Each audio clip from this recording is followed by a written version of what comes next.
Good morning, Vince. Good morning, sir. How are you? I am good. How are you today?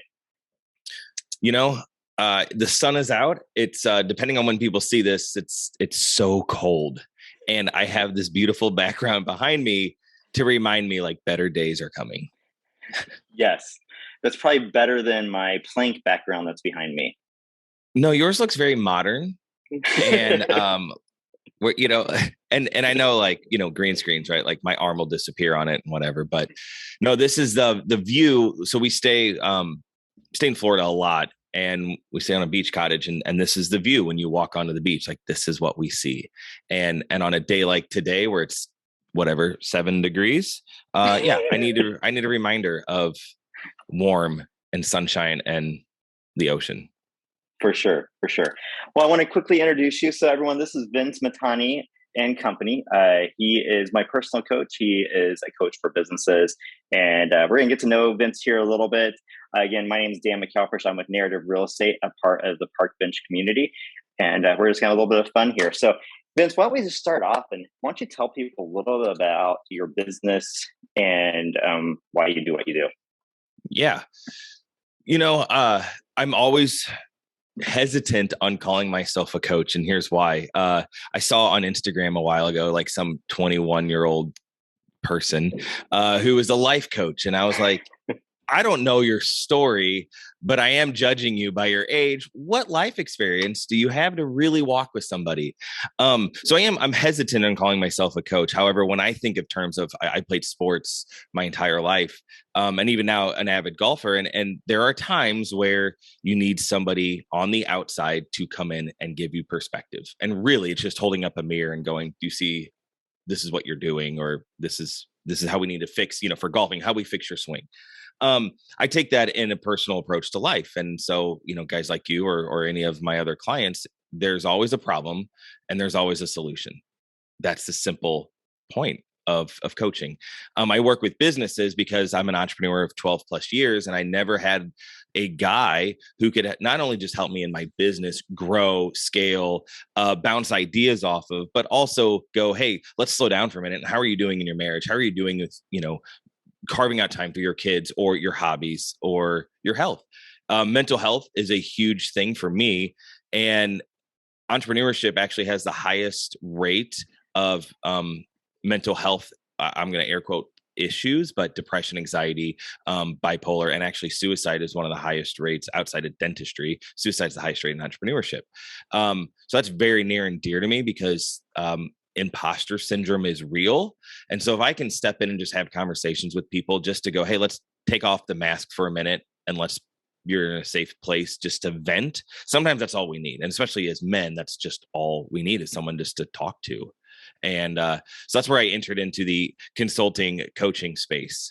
Was really just to be a resource for people who were struggling and couldn't talk to anybody. And they felt like they had to hold it all in.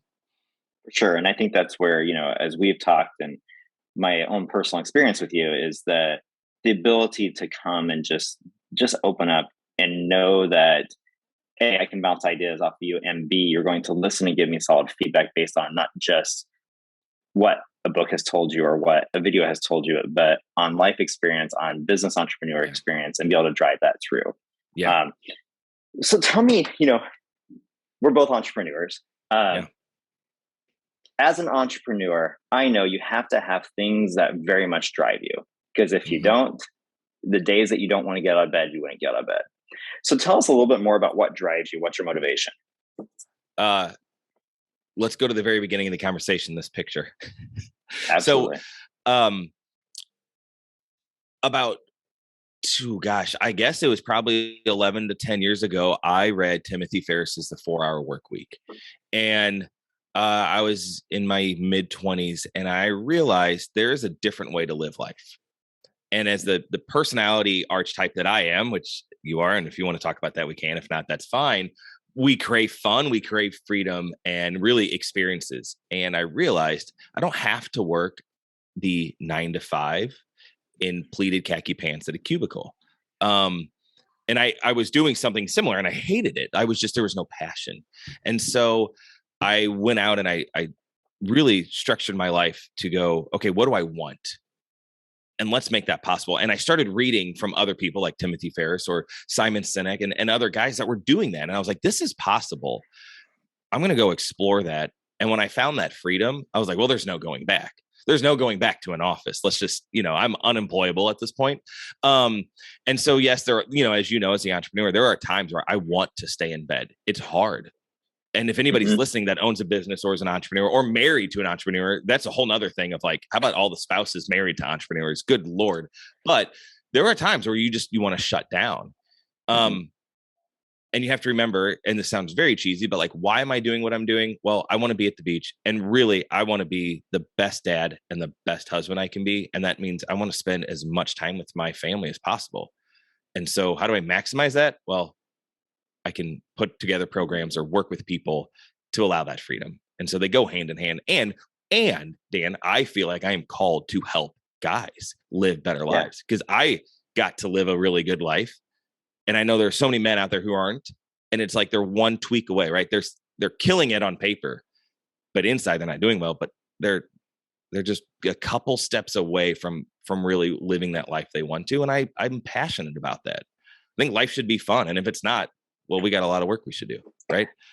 Absolutely. Absolutely. No, I think it's interesting as I think of entrepreneurship and how that has formed where we at as a country. But then as you look at entrepreneurs in general and what we do, the reason most of us do it is what you just said. We didn't want a 9-to-5 job. We didn't want something to hold us back. And I will say having a coach or having multiple coaches helps you through that. Because if you don't have someone to bounce those ideas off and it can't be your spouse, you're not able to continue in your good times and your bad times. That's right. So I think it's perfect. You said it can't be your spouse. And I that's like that double-edged sword. I think having your spouse to go, hey, here's kind of what's going on. And my wife, I created a personal board as like a board of directors, so to speak. And those are the people I can go to my life to bounce ideas off of and keep me accountable just with my goals. And my wife's on there. But at the same time, she's not the person that I can always go to go, hey, let me bounce this certain idea off you, because there's a disconnect there. And that's okay. So yes, having multiple coaches, I think, is a very good thing. For sure. I completely agree. So talk to us a little bit about yourself. Like, we're in the St. Louis area, which means that everyone wants to know, like, what high school do you go to? What high school did I go to? Yeah. So where are you from? How did you end up where we're at now? Yeah. So I'm a St. Louis kid through and through, even though I want to move to Jupiter, Florida. Like, there will always be like my heart will still be here. So went to high school at Parkway West and I live in Chesterfield. I grew up in Chesterfield by design. This goes back to the life we wanted to design. We live about 4 streets from where I grew up, and in classic St. Louis fashion, like, we don't really move far away from where we grew up, but like, my kids go to the same elementary school that I went to, and that's on purpose. We wanted to be involved in the Chesterfield community.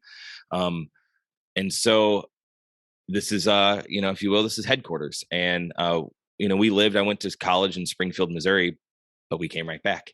And I'm, Cardinals fan through and through. And I don't know. I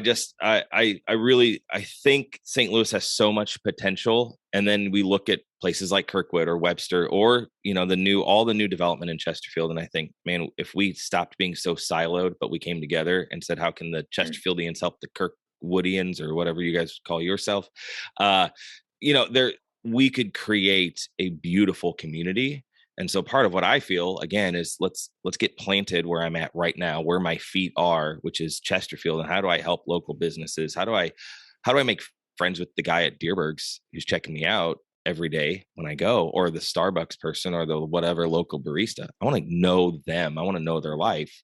That's going to make an impact. And so, everywhere we go, we look through that lens of how am I making an impact? I don't know if that answered your question. I kind of went on a tangent. You wanted to know more about me, but that's okay. We'll get to more about you in a little bit anyway. So that actually leads perfectly into community. One of the reasons that we started doing these videos is to really get to know the community, get to know the people in the areas, whether they're in Kirkwood, DePere, Chesterfield, want to get to know local businesses. So talk to me more about, like, you started to hit on a little bit, but what does community mean to you? Yeah. I'm an optimist to a fault. And so I think of community as it's like Cheers. It's the old show, right? You walk into your local bar, restaurant, joint, and it's like, "Hey Vince, hey Dan," and you know the people there, and it's not just, "Oh, I see you all the time," but it's like, "Hey, how's your wife?" Or, "Hey, I saw on Facebook, your daughter had a basketball game. How'd it go?" Like these are real conversations that have happened with us when we go to our local places. That is community, and it's Mhm. really, as big as this area is, it's so small, right? We're all 1 degree away from somebody we know. And so really to intentionally get to know people. There's a book, I'm going to do a shameless plug. Um, it's called Four. I don't know if you can see it with Oh, now I the can. background. Okay, you can see it. So Four, it's by a guy named Jeff Henderson. Essentially, it's we all know, especially now in this time of 2022, we're very polarized. So everybody knows what we're against. But how many of us actually know who and what we're for? And this book really helped put a lot of things into my head as far as I want people to know I'm for them. That's it. I'm for you. So how can I enter into your world? Maybe it's for 2 minutes during a transaction. Maybe it's for a whole hour while we sit down and have coffee. But how do I show you I'm for you? And then how do you show other people you're for them? And the ripple effect that has creates a deeper community than just, "Oh, hey, Bill," and then as you drive by. But it's, "Hi, Bill," and you stop and pause for 30 seconds or a minute to go, "How are you? Tell me. Look at me in the eyes and tell me, how are you?" And that's Yeah. community. I love that. That's something I learned a long time ago is, you can, as you're passing someone, you can say, "Hey, how are you?"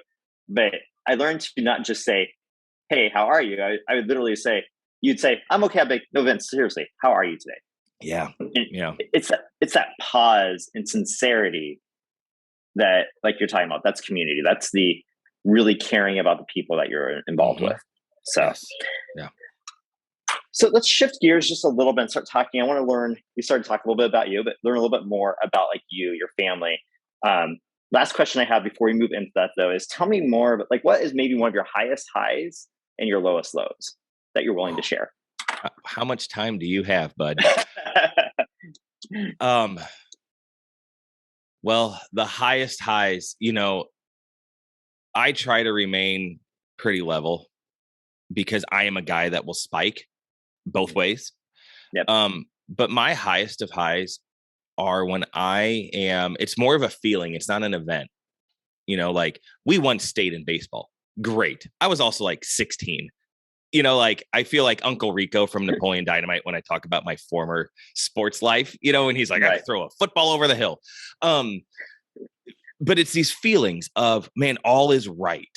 Like all is right. And I can picture those feelings like when we're in Florida with our kids. And it's just like this is how we have been designed to live. I remember when we took the kids on the Disney cruise, and the first time, I'm going to spoil some of this if you've not been on a cruise, the Disney cruise especially, but you're on the top deck and there's the pools and there's like free ice cream everywhere.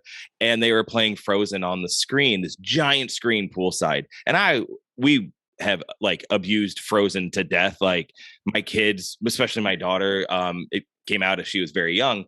And I hated that movie for a while, but I was so emotional getting on that boat because it was so beautiful and it was a goal and we surprised our kids, and being on that ship, seeing Frozen, it just was like the whole circle of my daughter from birth to when she was 9. That was incredible. I mean, I was so overwhelmed with gratitude. And I think so my highest of highs are when I experience true gratitude. Sure. And I'm not doing anything. I'm existing, right? Yeah. I'm literally being a human being. And that's one of my highs are high. My lowest of lows.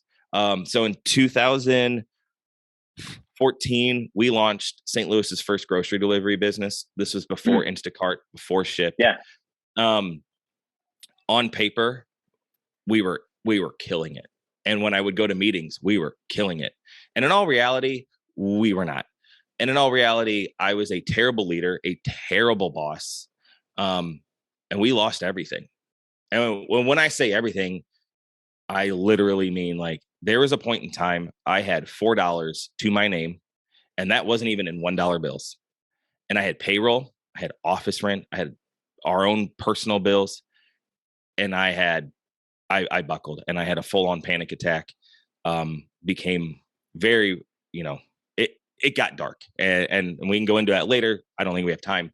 That was the Yeah. lowest of low, where I literally was just shut down in a panic attack and multiple panic attacks. I'd wake up in the middle of the night, 2 a.m., and a full dead on sweat, shakes, going, I don't know how I'm going to make this work. Mm. And that has, again, I never want another guy to go through that, or business owner, whoever. So it's why I'm doing what I'm doing now. But that still resonates. I mean, that's always in the back of my head. That failure was so real. Right. I mean, but it's interesting, right? Too, I'm going to put a positive, I reframe quickly and I put a positive spin, but it's how we're known is through like the scars. Mm-hmm. And so I'm still working on that, but I'm really being more comfortable saying like, yeah, here's the scars, and I walk with a limp now because I've been through some stuff. But when you admit that and you be vulnerable, and for men it's hard, but like let's take off the superhero cape for a little bit and just be vulnerable. What that does, again, you go to community, it creates community, it creates authenticity. And I think people want to be around people who are more vulnerable and go, yeah, like I've had some stuff happen to me, and you have too. So let's share in that commonality. Yeah, for sure. No, I love that. That's, it's hard for people to always share high highs and low lows. But for me and for the community and for people, I think it lets people in to see who you really are. And when people are able to do that, it helps people trust you more, and it helps you, like, coaching wise, even though you don't like that word, it helps people know that you have something to give past books, right? Yeah. I don't use a plan when I coach. It's all based off of experience. Because when it all hits the fan, is a book going to help you? No, it's not. Yeah. Right? No, it's when absolutely not. Yeah. When you're in the trenches with each other, you can't go, hey, remember our training? No, you gotta buckle down and just be resilient. And so that's what I help people do. Absolutely. Well, let's end on talking about your family a little bit. So tell us about you, your wife, your kids. Tell us about your driving passion behind your family. I love being a dad. It's one of the things I always wanted to be, was a dad. I forgot that until I don't know, a year and a half ago. My old neighbor, who, again, I see her walking all the time, she was like, I remember when you were 16 and you said you wanted to be married and a dad by 25. And I was married and a dad. I was married before 25. I married my high school sweetheart. But we had our first kid at 25. Like, I always wanted to be a dad, and I love like all the dad jokes. I'm purposely growing a beard to trim it to have a mustache because my kids and wife think it's stupid, and I love that, Dan. Like, I love being the dorky dad that like cuts his yard in white New Balance shoes. And even though I'm 36, like, all the dad memes, like, I love those, and I love my kids, and I've been married. So got married super young. We've been married 16 years this last December. Our daughter is 11. She'll be in middle school next year. So that's crazy. We're going through, like, do we get her a phone? No. Yes. Everybody else has a phone. She needs a phone. I don't want her to have a phone. My son's 8 and is just the coolest boy that I've ever met. Like, he's so much cooler than me, and he's so much better looking than I am. And we have fun. Like, we all golf together. We love just exploring and going on adventures. And some of the best moments, honestly, with like me and my wife, are grabbing Starbucks and walking around Target. Like, I love it. And then, or just being a guy at Home Depot, like, that's just fun. And I truly love my family. I really do. And they are the driving force, like everything I do, I think of the lens of, how do I bless my family? How do I be a conduit to great things for my wife and kids, and give all three of them, wife, 2 kids, a better life than I had. And I have a very privileged life. I'm very lucky. But now, how do I set the stage for my kids to stand on my shoulders and reach higher? that's the driving force for what I do. And I tell them that all the time. Constantly, like, I think almost to the point where they don't get it, but they're like, okay, Dad, I know you love me. Okay, you think I'm awesome. I'm like, no, you don't understand. Like, you have so much potential and you're so cool. But I truly love them. And yeah, they're neat. They're neat people. That's awesome. That's awesome. Yeah. Well, Vince, before we go, I got basically three questions left. First question is, what is something maybe we haven't talked about that you want to share with people before we go? Oh gosh. Well, in 30 seconds or less, be relentless about becoming who you were designed to be. Because I think at the end of that road, and I don't know if we'll ever get to the end. I don't think there is an end, to be honest. I think it's a journey. I think the more you step into that journey, though, life happens, good and bad, and accept both. But there's so much more fun and a life that you can just, you wake up, you're excited. You go to bed and you're fulfilled, and then you're like, I can't wait to wake up again. You can have that. It doesn't have to be the week you're in Florida for a vacation. That can be 365 days a year. But it's a relentless pursuing your goals, your dreams, and to become a better person. And it's hard. And that's where people like me or anybody else, any coach, can help you. You can't do that alone. I've tried. It's impossible. But there is so much beauty as you begin your journey, as you can continue to go forward. And so that's what I would say. Just be relentless about figuring out how am I designed and then living into your purpose. Perfect. I love it. And then Vince, how do people get a hold of you? My cell phone number, I give it out. So it's 314-478-6888. If you don't, like, I text people all the time. You can go to my website, which is literally Vince Mahtani, VinceMahtani.com. Kind of gives you like the very professional view of what I do in a work context. But as you probably can tell by now, I'm not a true professional. I wear a hat all the time because I'm bald. Instagram is a great place, just at Vince Mahtani. I do a lot of silly things there with my kids. Like, we've gotten into like doing those fun dance reels, and it's just a blast. And it's not serious at all, but those are fun. So those three ways are the best way to get me. Well, awesome. Well, Vince, I appreciate your time and getting a chance to get to know you a little bit better, and letting the community know my good friend and coach like I know you. So take care, Vince, and we will talk soon. Appreciate it. Thank you.